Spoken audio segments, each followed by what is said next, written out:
Welcome back to MMA Unhinged, and joining us today is Damonte Wilson. Damonte is coming off a fresh, sensational win at BTC 25, and is hopefully looking to join the BTC 26 card in November in Niagara Falls, Ontario. So, Damonte, thanks for taking the time, man.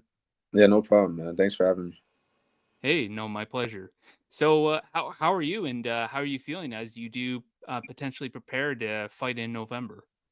I'm feeling good. It was a quick rush back to another fight. It was only like a month and a half, and with all the kicks I threw in that last fight, I didn't know if I'd be able to. But it's in Niagara Falls. It's on my home turf, so I got to fight on that card. Yeah, for sure. And because you only fought in September, what did you jump right back into training right after the fight? Did you take a couple days off? What did post fight look like to you? I took about a week and a half, 2 weeks off. I didn't want to take more than a couple of days off, but after that fight, I was in a wheelchair.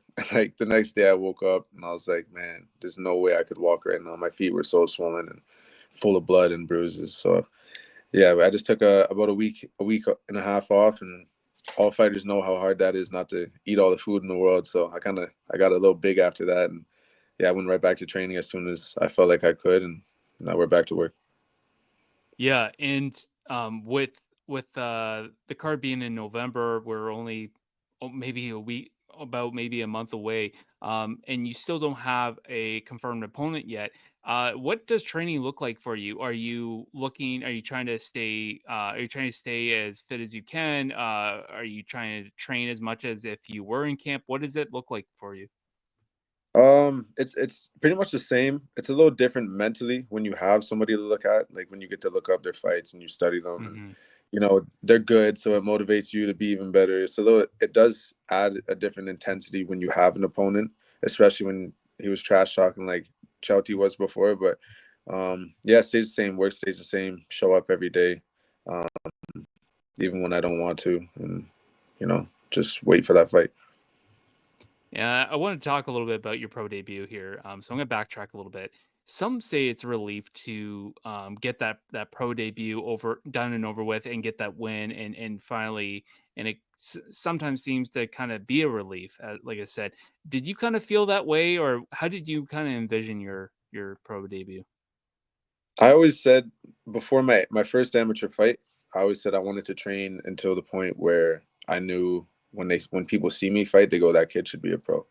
And then when I be a pro and I might pro debut, when they see me fight, they go, okay, that guy, he's already been a pro before he was a pro. And it was cool hearing Josh Hill say that on the commentating, because that's literally it was a goal of mine, that when people see me fight for the first time and they witness it, they go, this guy's talented, and he's not, this shouldn't be his first fight.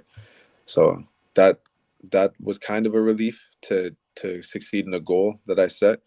But yeah, the fight was exciting itself. Just getting that pro debut under my belt was relieving for sure.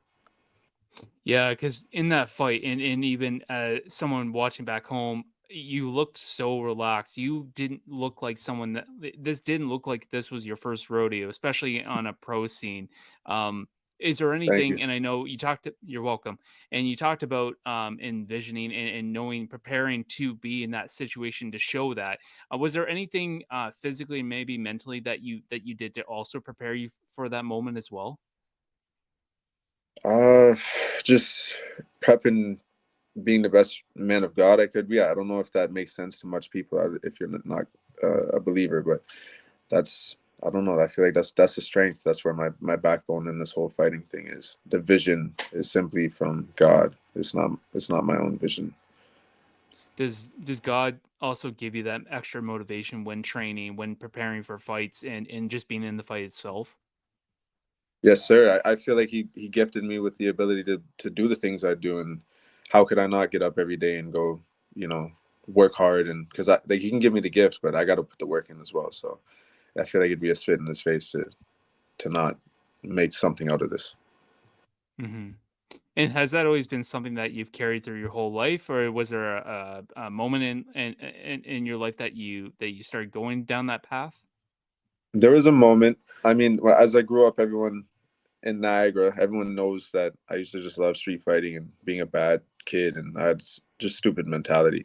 but I got in trouble, and I found God in the midst of my trouble, and I vowed I would never fight again. I'd never put my hands on somebody again. And then I just woke up from a dream, and the dream was just being a fighter. Like I dreamt of being in the UFC. It was crazy, but it was like a mission within a dream, and it was a godly given dream. And I woke up and I decided, okay, let me go try and chase this. And a lot of people were like, dude, you're kind of. I was like, what, 24 when I started or something like that. How old was I, Jess? I don't know. I don't know. I was a little too old for it, and I had no experience. Like I started 2.5 years ago, so yeah, I had no experience in this game. And then I just chased that dream. I believed in it. No one really did, and now here we are, and people are starting to understand. Well, excellent, excellent. And talking about your camp, you come from a great gym, and I know you probably get this question a lot. But you come from a great gym. You got a lot of great vets there, and just the and I think peers and other fellow fighters, maybe in upper and in higher promotions. Do you feel like that they've helped you or they've facilitated your growth and just confidence moving forward?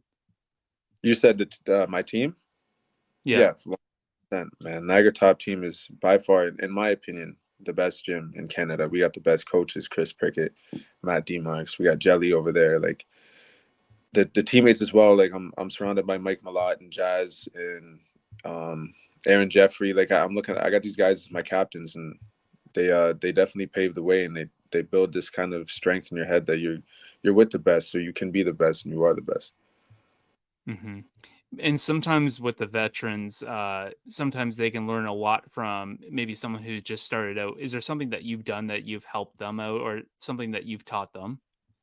Um, I don't know. I don't. I want to stay humble and not like you know, say No like I'm worries. teaching guys anything. But Mike Malott did say to me not too long ago, he thinks I have some of the best range distance management that he's seen, and he asked me a couple questions about um, some holes I might see in this game because I and my whole team consider I'm a really good striker. So they do ask me questions, and I obviously ask them questions, and it feels very good to have questions asked from such talented fighters.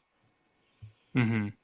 And Damonte, I'm gonna get this out of the way. Get the elephant out of the room. So your the chest tattoo that you have, obviously, I can tell that there's some variations that you made from that tattoo from a particular someone that has pretty much that same tattoo. But for people, do you get a lot of questions about that, considering that you have a very similar tattoo like the Mystic Mac? I thought I thought I'd get a lot more questions, but I don't. People, no one asks me questions when they see me. You know, I don't. I think they might think it might bother me, but obviously the questions got to be asked. And I don't know. I've I don't know if I wanted to answer this question or till later on if I answer it because I don't mind the hate. Whatever puts the eyes on me. If I answer it now, then people might not hate me, and I don't know. I want publicity, so I don't know if I can give you an answer right now. But what I will say is, there's this other dude that has this tattoo, and he's trying to be like me. You know, maybe Connor wants to be me. You know what I mean? Perhaps. I'm just joking. I'm just joking. I got the tattoo. Um, without even knowing who he was, man. I didn't even know who Connor was, I swear to God. When I decided to not fight, I didn't watch fighting on TV or anything like that. And then I looked up tattoos on Google, like chest tats, and it didn't even have Connor's face or anything. It just had this, and I'm like, that's badass. But I was kind of scared to get it. I was like, that's gonna hurt. And then one day I was like, I'm gonna stop being soft and go get this tattoo. I was like 18, 17, something like that. And I'm 27 now. Like this is a while ago. And yeah, threw it on my chest. And then I went to the bar one day, or no, I didn't go to the bar. I was on my phone. And I saw like Connor started coming up, and I'm like, damn. Well, good thing I'm never fighting. Like, if no one's gonna see me, I'm not gonna be popular or anything like that. So and then boom, I decided to fight, and I knew the top team was making fun of me at first. I knew they had whispers, and a lot of people think I want to be like Connor, but it has literally no relation to him. But if people want to think it does, I'm totally okay with that. Well, I think just to add on that, I think a lot of people would say, this person has copied, but I'm sure a lot of people have a Celtic cross on their arm, or everyone has some kind Yeah, of cross, or everyone has something, right? So that's just, yeah. I don't think you're gonna receive that much. Yeah, I don't care if they do, man. I mean, there's people in my comments now that comment a lot of it, and I have fun with it. Like this one guy was, he said, did this guy really get the same tattoo as Connor? I was like, does Connor really have the same tattoo as me? And it pissed him off even more. Or someone's like, this guy's weird getting the same tattoo. I'm like, I know, I'm such a loser. But like, I like trolling them. They get more active and I don't know, bugging me, and it's kind of just fun because I know I didn't get it for Connor. You know what I mean? But I will say I Mhm. stole some stylistic things about him. I did study him a lot when I figured out who he was, and he did inspire me a little bit to start doing this. Excellent, excellent. Now, going forward, you've had some time in between September until now, um, and hopefully November 16th, you'll be able to have an opponent, you'll be able to get on that card. But in that time, what has probably been the biggest improvement between this that time frame that you would like to kind of bring into your potential second fight in November? Like what improvement in the last since my last fight to for this fight? Yeah. Um, I kind of like to keep these things. I don't know. It's whatever. It's not going to change anything. I've been training more grappling. Um, all my fights are like stand up, and like I love to strike. I love to put on a crowd, a show for the crowd. But I'm at Niagara Top Team. If you think I can't wrestle and do jiu-jitsu, you're out of your mind. You know what I'm saying? So this this camp, I decided like if I just want to grapple just to shut some people up, then I might just do that. So I grinded a little more hard in that. And also my feet were hurting, so I wasn't kicking as much. So I dived a little more in on that ninja aspect on the ground. Hmm. And would another finish or win, potentially in November and just to end 2024, do you think that would set you up for bigger opportunities with BTC or maybe other promotions going forward in 2025? Um, I'd like to fight for anybody who just sees my potential and Hmm. you know respects the work I put in. And if this next fight I do something spectacular, and I have one more fight with BTC after that, if we come to an agreement on something else, and you know, I love Sherry and stuff like that. So yeah, I might stick with them and hopefully get a belt for that next contract. That'd be awesome. And if that doesn't happen, then yeah, other promotions I would like to try out. I mean, I've only been with BTC, so I wouldn't mind venturing my options. But I also respect BTC and what they've done for me so far. So we'll see. That's excellent. Now, I've talked with Damonte, the fighter, but I want to talk with Damonte, the man here. Outside the cage, what do you like to do? What are your interests? What do you like to do when you're not training, when you're not fighting? Man, I try my best. Like, there's been plenty of times when I don't fight and I go and I'm an idiot. Like I'll be out with my friends a little too much, And I learned my lesson throughout that in the beginning of this career. But now, like my last camp, all I did was train, pray, family time, small circle, very small circle of friends, go see movies, crap like that. Stay very wholesome and to keep my mind in the right places because I've slipped up in the wrong places too many times. So right as of right now, it's just train, get home, talk to God, watch some fighting stuff, study some fights, um, hopefully see a movie if someone's down to go see it. No one wants to go to the movies with me, man. It's starting to piss me off. But, but yeah, that's pretty much all I'm doing right now. Well, I can say there's not many good movies coming out anyway, to be honest with you. Oh, You man. brought up Yeah. you brought up talking with God and whatnot. Is that something that you like to do just right before your fight starts? Do you have like kind of like a ritual of what you like to do? Do you have rituals of like before the fight or before you get to the arena? Like what is your thing? Yeah, before my fights, I get anointed. So, like, my nickname's anointed. And, Hmm. I get anointed by either my father, he's a pastor, but he lives in Florida, so it's hard for him to get down here. So it's either him or my father-in-law, Dave Pearson. And if he's not able to, it's just anybody who's also a man of God, who's also anointed, and I get that anointing with oil on my head, and we say a prayer for a blessing over my body and a blessing over my opponent, and a blessing that we come victorious out of it, and no one gets absolutely hurt. And I know I would never want to actually hurt somebody in there, like bad, but in the fighting aspect, yeah, violence is something I don't care to do.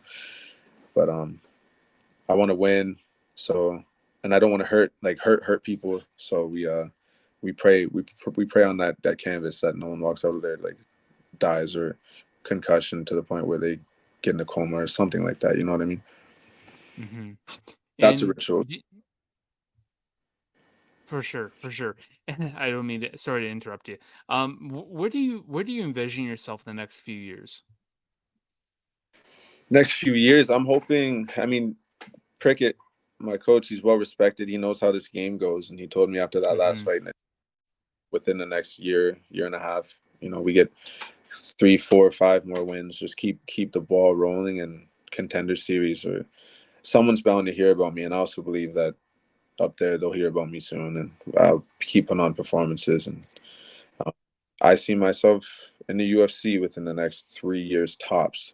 I'm hoping the next 2 years if I don't take any injuries and I just keep working and stuff like that. But Hmm. yeah, I think I'll be one of the top dogs soon, and especially in Canada. I think I have a face and I have like an aura that people aren't used to about a Canadian, and I think Canadians want to see this side. They want to see a dog out there as well. For sure. And just a few more for you. When you have so much praise that you get, and just with your debut and everything you bring, and I know you're a very humble guy, so what is it that you do to kind of help you not let that get to your head?